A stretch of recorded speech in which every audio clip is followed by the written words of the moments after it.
asking a couple of boys that what will you do with this 15,500 rupees?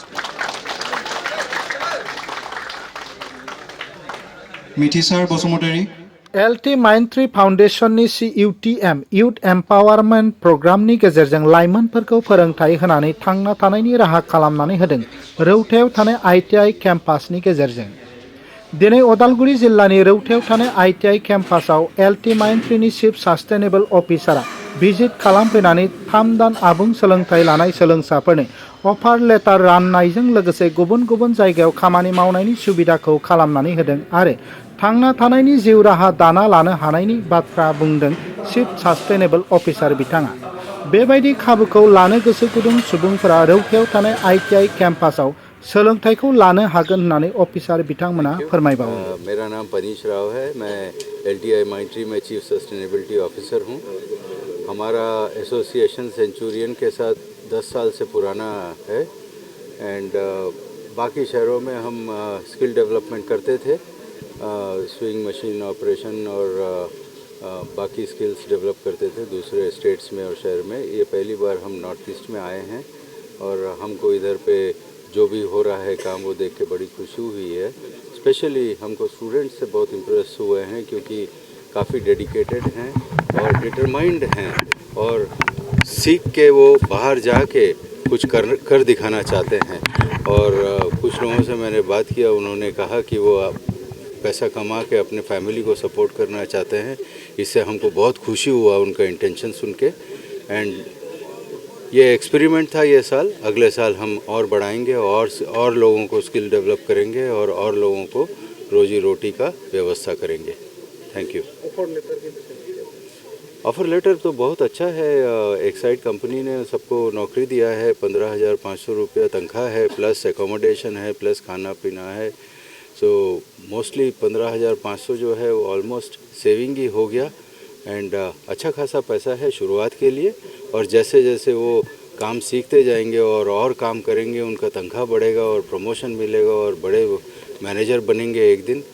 तो यही चाहते हैं हम कि सबकी उन्नति हो और वो वापस अपने फैमिली को सपोर्ट कर सकें। यहाँ पे जो स्टूडेंट हैं यहाँ पे, उन लोगों के लिए आपकी तरफ से क्या मैसेज?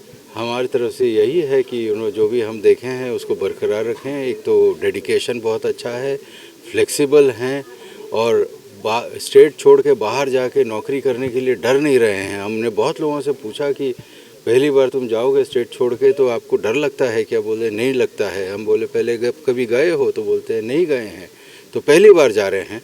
और दूसरा ये है कि इंस्टीट्यूट ने भी काफ़ी उनके लिए अरेंजमेंट किया है, उनके लिए एक एस्कॉर्ट भेजेंगे साथ में और वहाँ पे वो असमी वार्डन भी किए हैं और वहाँ पे उनको लोकल खाना बनाने के लिए कुक का अरेंजमेंट किए हैं। सब साथ रहेंगे तो उनको डर भी नहीं लगेगा और घर के बाहर हैं करके होमसिक भी नहीं महसूस होएगा। Thank you. ইয়াত আমি ৰোটা স্কিল ডেভেলপমেণ্ট চেণ্টাৰ বিভিন্ন ধৰণৰ স্কিল প্ৰগ্ৰাম কৰি আছোঁ। প্ৰথমটো হ'ল আমি গভৰ্ণমেণ্ট প্ৰগ্ৰামছ কৰি আছিলোঁ, তাৰপিছত আছিলে আপোনাৰ আমি ফি পেজ প্ৰগ্ৰামো কৰি আছিলোঁ। তৃতীয়টো আমাৰ ভাৰ্টিকেল আছিলে আপোনাৰ CSS ফাণ্ডিঙত। চ' ইয়াত আজি যিটো প্ৰগ্ৰাম হৈছিলে এইটো LTI মাইণ্ট্ৰী ফাউণ্ডেশ্যনে স্পনচাৰ কৰিছিলে। চ' তেখেতসকলে ট্ৰেইনিঙৰ খৰচা হওক, থকা খোৱা, প্লেচমেণ্টৰ খৰচা সকলোখিনি বহন কৰিছে। আমি ট্ৰেইনিংটো ডেলিভাৰ কৰোঁ আমাৰ ইয়াৰ ITI। চ' এইটো 77 ডেইজৰ প্ৰগ্ৰাম আছিলে, অট'মোটিভ ছাৰ্ভিচ টেকনিচিয়ানত হৈছিলে। চ' এই বছৰত তেওঁলোকে 120 কেণ্ডিডেটৰ কাৰণে স্পনচাৰশ্বিপ দিছিলে, তাৰে 60 অলৰেডি প্লেচ হৈছিলে আপোনাৰ এক্সাইড বেটাৰিজত। আৰু এইটো এতিয়া যিটো হৈছে 60 কেণ্ডিডেটছৰ চলি আছে, তো তাৰে 30 অলমষ্ট কমপ্লিট হ'বলৈ হৈছে, যাৰ অফাৰ লেটাৰ আজি ডিষ্ট্ৰিবিউট কৰা হৈছিলে। আৰু বাকী 30 আপোনাৰ মাৰ্চ মাহত কমপ্লিট কৰিব।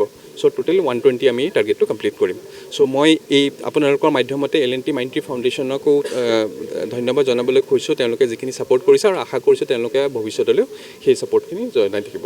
আৰু কাৰণ কি এই ছাপোৰ্টৰ বেচিছতে আমাৰ বহুতখিনি ল'ৰা ছোৱালী, নিবনুৱা ল'ৰা ছোৱালীয়ে সংস্থাপন পাইছে। চ' আমি ছাপোৰ্ট কণ্টিনিউ হ'ব বুলি আশা কৰিছোঁ আৰু ধন্যবাদ। जेनेबा जोङो दा बिखेखके नैबे प्रग्रामनि थ्रुजों बेखौनो बुंनो नागिरो जे जोंनि गोबां सेंग्रा सिख्लाफोरा माने बहुत बेकारनि समस्या जाना थायो आरो माने दा बे सुबिदाखौ जोंनो LTI माइंट्री होदों। माने जोङो सेंग्राफोरखौ ट्रेनिं होनानै हमना ला जेनेबा बिसोरनि थानाय जानाय गासैबो फ्रि बेयाव, ओमफ्राय लोगोसे जबखौबो जोंनो होनानै होयो आरो माने। थ' बे सुबिदाखौ मोन्दों बिसोर दा सेंग्राफोरा।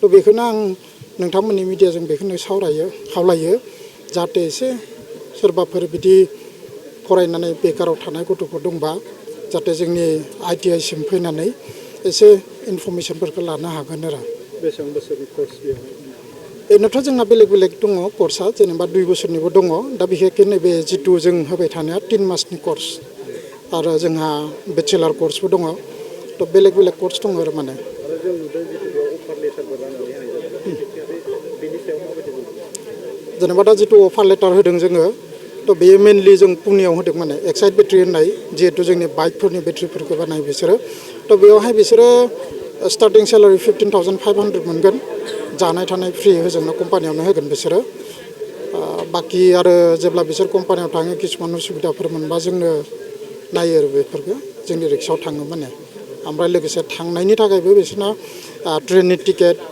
आरो थांनाय समाव ट्रेनाव जानाय लोंनाय बेफोरखौबो जोंनि कम्पानिनिफ्रायनो होनाय जायो आरो माने जों नुबाय जितु जोंनि माखासे गोबां जितु गथ' जे द्रप आउट स्कुल द्रप आउट दिनै बिथांमोना बेबायदि कर्सखौ लानो हानायनि खाबु हागोन नाथाय बिसोरखौ लानो हाया बे बिथिङाव दा जेनेबा जोंहा मोनसे एवारनेसा बहुत खम आरो दा बुंनो थाङोबा जेनेबा जों एक्सुवेलि बे एवारनेसखौ जोंनि एन्टायार बिटिआर एरियायाव बानायनांगौ नाथाय दा जोंनि अदालगुरिनि गथ'फ्रानो जथेस्थ'खिनि फैयो माने दा मानोना जोंहा मा जायो बेट्स मोनसेयाव जोंहा 30 केपासिटि थायो नाथाय दा जोङो एराउन्ड 100-120 बिदि एनरलमेन्ट खालामनांगौ जायो आरो माने गोबाङानो सिट मोना माने थ' बेनि थाखाय जों खावलायो सोरबाफोर दंबा जोंनो नामखौ थिसनना गालांथों जेब्ला टाइम जायो अब्लानो जों फन खालामना लिंहरनाय जायो आरो माने थ' बेखिनिखौ जों स्टेप लायो